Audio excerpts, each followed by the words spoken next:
Livre 8e de la peinture.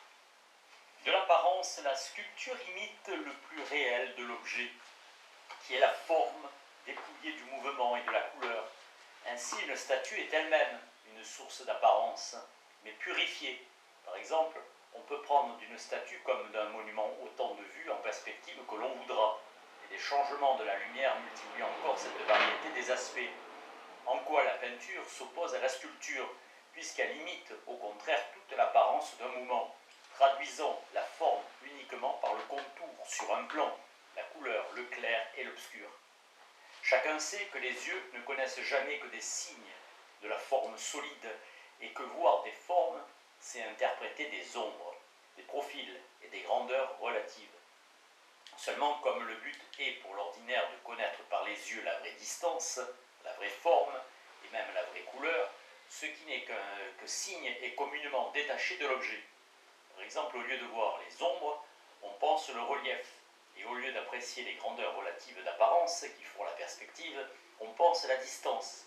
On ne voit point un homme diminuer ou grossir, mais bien s'éloigner et se rapprocher, et personne n'hésite à retrouver sous le jeu des ombres la vraie couleur de la chose. Or, le premier travail du peintre est de retrouver cette apparence et de réduire la perception qu'il a des objets à des taches diversement colorées, n'ayant d'autre forme que le contour. Ainsi, exprimant l'objet par un seul de ses aspects, il termine par cela même cette recherche des apparences qui met si naturellement le spectateur en mouvement. Un tableau ne change point selon le lieu d'où on le regarde. On le voit seulement plus ou moins bien, par exemple, les arbres d'une forêt peinte ou les colonnades d'un palais peint n'offrent point de ces courses et de ces éclipses qui donnent au promeneur une idée plus saisissante des distances et des grandeurs vraies. Au contraire, on pourrait dire que le moindre mouvement du spectateur ramène pour un moment la peinture au rang d'un objet. Parmi les objets, par l'éclairage, les reflets, le recul, le cadre, mais qu'ainsi la peinture s'affirme comme apparence fixée, ce qui commande aussitôt un genre d'exploration indivisible. Le spectateur, en présence d'un tableau, cherche donc le point le plus favorable et il s'y arrête. Telle est la première prise de la peinture, et ce n'est pas peu. La sculpture nous laisse plus libres et nous conseille seulement. La pensée règle ici l'attention, choisit l'heure et le point, domine enfin les apparences. Au lieu que devant la peinture, c'est l'apparence qui nous saisit et nous arrête. Ce saisissement qui vient du dehors est une émotion déjà. Ainsi, les nuances du sentiment contenu sont en quelque sorte invitées. L'homme est aussitôt occupé de soi. Il s'interroge en face de cette apparence et qui attend tout de lui, forme, vie et pensée. Et, en même temps, l'expression est disciplinée. Tout est ramené au respect et à l'attente. C'est comme une cérémonie en solitude. La statue est plus familière. On discerne déjà, d'après cette sommaire description, quelle est la puissance propre du peintre et quel genre de langage il devra parler. Du même coup, on est tout à fait détourné d'expliquer la beauté des peintures par la perfection même de l'apparence, qui nous tromperait comme on dit que le peintre antique trompait les oiseaux.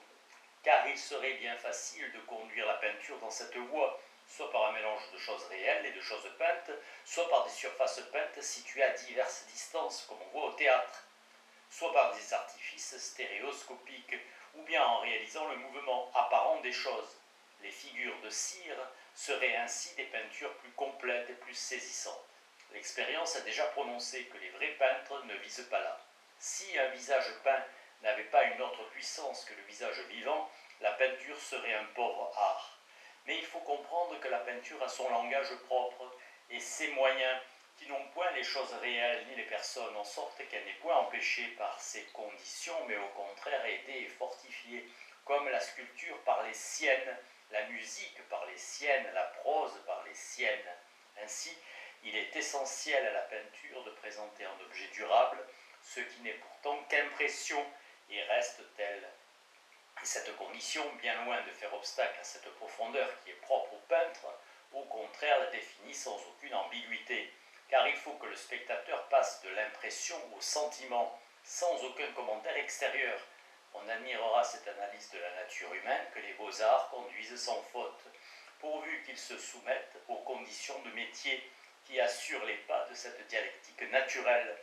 On oserait dire que les beaux-arts ont fait plus pour le progrès de la pensée humaine que les leçons abstraites des philosophes. Donc, comme la prose ne cherche pas au-delà du noir sur blanc qui lui suffit, ainsi le vrai peintre ne cherche pas autre chose que cette forme plane et colorée qui suffira à ses affirmations sans parole.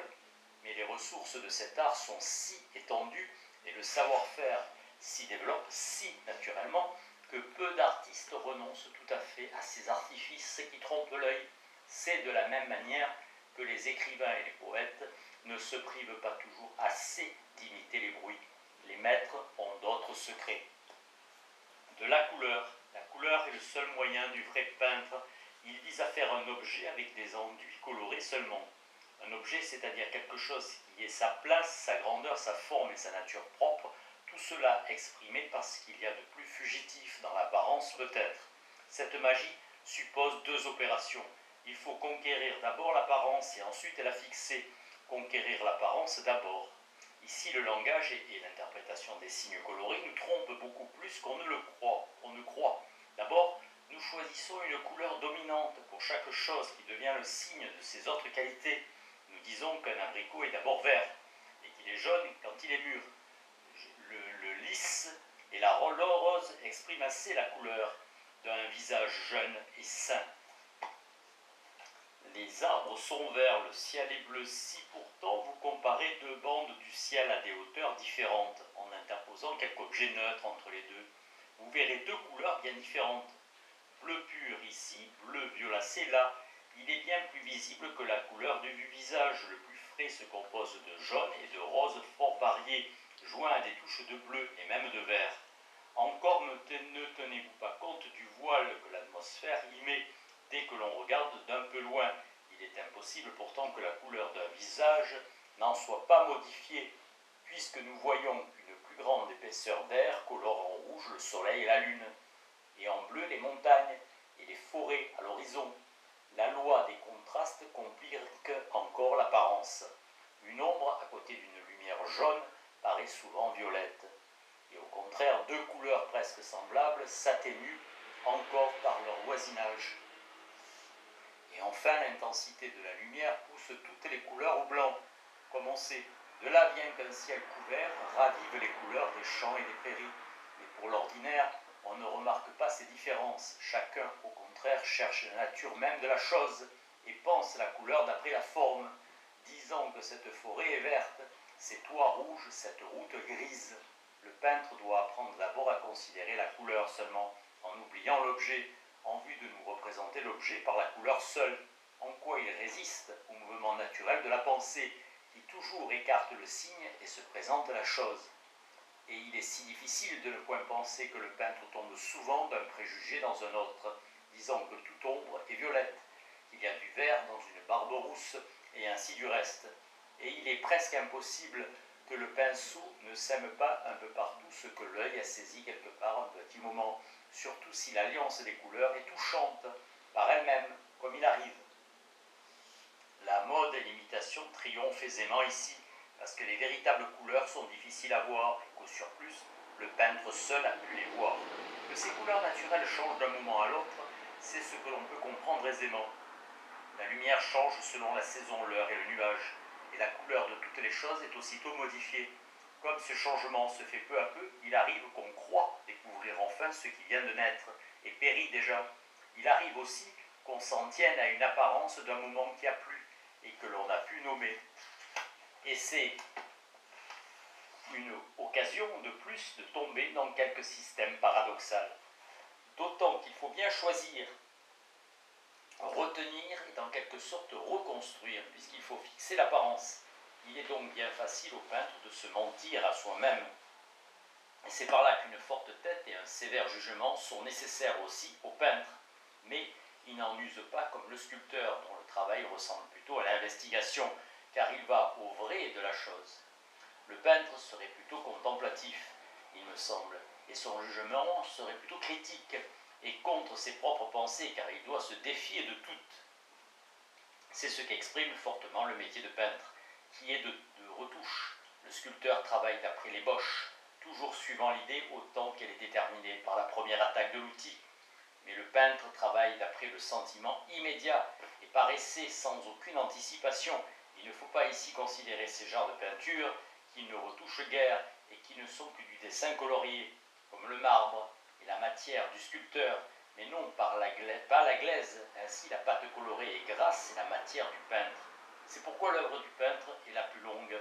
Il faut déjà un long temps pour qu'il juge des effets, un long temps aussi pour que la toile ou le bois ait épuisé leur pouvoir absorbant et pour que la couleur porte la couleur. Le défaut commun des statues est d'être trop finies, mais le défaut des peintures est de ne l'être pas assez. Peu de tableaux sont achevés. Une autre chose est à considérer encore dans ces apparences, c'est que les couleurs y sont tellement variées que l'esprit s'y perd. C'est pourquoi les couleurs pures plaisent par elles-mêmes et les pierres colorées attirent par cette franchise et constance de ton jointe à cette autre condition que nous y faisons jouer à volonté la lumière, mais en retrouvant toujours la pure et riche couleur, dont il faut bien que le peintre retienne aussi quelque chose.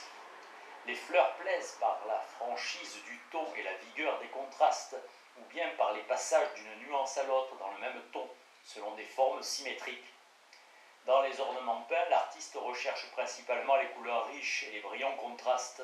Il se peut même que le bleu dispose au repos, le jaune à la joie et le rouge à l'action, comme on l'a dit souvent. Toujours est-il, hors de doute, que la seule puissance des couleurs éveille en nous une émotion vive et nous incline, comme il est naturel, à en chercher des causes hors de nous, dans ce monde humain qui est la source de nos émotions les plus fortes. Il est rare qu'un peintre méprise tout à fait cette magie des couleurs. Et sans doute, la perfection d'un tableau suppose qu'il attire d'abord par la seule alliance des couleurs. Mais il faut aussi une juste proportion entre ce que le tableau promet et ce qu'il donne. Il faut enfin que ce premier sentiment prenne forme et retienne ainsi toute la pensée attachée en quelque sorte à la couleur et développant sur ce riche fond l'univers des sentiments politiques. Et la puissance propre du peintre, il me semble, est de vivifier cette espèce de rêverie par la couleur même, le terminant toujours aux formes qui sont ainsi affirmées. On peut donc dire qu'une peinture qui n'est pas de l'apparence humaine trompe toujours un peu l'attente. C'est pourquoi il n'est pas de portrait que le spectateur n'interroge, comme s'il lui demandait compte de cet intérêt sans mesure. Mais aussi est-il nécessaire que le portrait ne trompe point du tout, car un portrait pris pour un homme vivant ou mort, ne serait-ce qu'un moment, produirait un tout autre genre d'émotion. Toute la force d'un portrait, ou de n'importe quel tableau, est qu'il n'est que tableau, ce que le cadre affirme si bien. Et encore faut-il que la réflexion n'y morde point. Il faut donc que le tableau efface toutes les pensées de traverse et ramène tout à lui.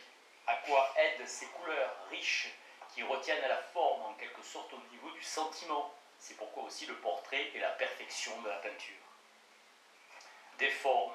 Il faut convenir que la peinture et le dessin se mélangent aisément, sans que l'on puisse s'en plaindre. Il y a une manière de peindre qui détermine les formes par des lignes, et la ligne est un moyen propre du dessin. Inversement, il y a des dessins sans ligne, qui sont réellement des peintures en blanc, noir et gris. Or, même s'il n'existait pas une peinture à l'état de pureté, sans aucune ligne, il faudrait encore dire que l'œuvre propre du peintre est toujours de présenter la forme par le moyen de la couleur seulement. En quoi la peinture se distingue du dessin, et même s'y oppose, car le dessin est une sorte de sculpture des profils, et le pur dessin ne cherche rien de plus qu'une ligne bien nette, comme on verra. Le dessin ombré ajoute à ce contour bien défini l'apparence du relief sculptural, mais cette traduction de la sculpture est encore assez loin de la peinture véritable. On pourrait dire qu'elle dessine toujours des statues, et qu'elle sculpte en pensée, et l'on ne citerait pas un tableau peint de quelque valeur qui saisisse ainsi par le relief, et il me semble au contraire que le vrai peintre, à toutes les époques, exprime les parties principales dans une lumière douce et égalisée, qui fait oublier ce relief et favorise le langage propre aux couleurs. En ce sens, l'ombre sculpturale est dominée, mais d'un autre côté, les contours de l'objet sont dévorés aussi par la couleur, à quoi la sculpture ne consent jamais. On pourrait appeler ombre picturale ce jeu des lumières colorées, sombres ou éclatantes, qui efface si bien toute apparence de sculpture et même de dessin. Je ne sais si la peinture pourra jamais s'affranchir tout à fait du dessin par ligne ou par surface ombrée selon le relief, mais je remarque qu'elle y tente toujours dans son patient travail et qu'elle y parvient souvent dans la reproduction des parties les plus expressives. Cette peinture à l'état de pureté se montre dans les portraits les plus célèbres, mais surtout chacun pourra apercevoir une erreur de métier dans ces portraits à grand relief qui, malgré une grande dépense de couleurs, n'existe que par l'opposition du noir et du blanc. La couleur des chairs y est alors comme étrangère et de reflet, et tout ce rouge n'enlève pas la teinte cadavérique. La couleur n'y est pas incorporée, elle n'y est qu'accessoire. Le mieux qu'on puisse dire là-dessus est que les sentiments ainsi exprimés sont toujours de l'espèce dramatique, et aisément traduits en paroles, comme menace, fourberie, vengeance, cruauté. Et il faut remarquer encore une fois que ces signes grossiers sont bien trompeurs. Un sourcil épais, un front plissé, une grande barbe, un œil fortement ombré donnent aisément un air de résolution et de force à des hommes réellement faibles. Et ce contraste va souvent au ridicule. La vraie peinture efface d'abord sur un visage tous ces traits de hasard et toutes ces ombres étrangères. Aussi ne peut-on jamais dire d'un beau portrait ce qu'il exprime précisément, quoique la forme colorée en son langage propre le dise très bien. Il faut insister sur l'ombre qui, par des procédés presque mécaniques, donne si bien l'illusion d'un objet solide. Le pur dessin se détourne de ce langage vulgaire, mais la peinture, naturellement si tâtonnante quand elle est réduite à des moyens propres, ne méprise pas assez la recherche du relief par les ombres. À vrai dire, elle ne peut guère s'en passer tout à fait. Mais les grands artistes font un tout autre usage des ombres. Ce sont de grandes ombres, alors qu'ils couvrent des formes accessoires. Les formes accessoires, elles sont comme le vêtement de l'œuvre picturale. Elles circonscrivent la forme colorée plutôt qu'elles ne la dessinent. Comme les formes sculpturales sortent du monument, mais y tiennent encore et par là se relient au monde des choses. Ainsi les formes peintes sortent de l'ombre, mais y vont toujours engager et ils ont en quelque sorte leurs racines.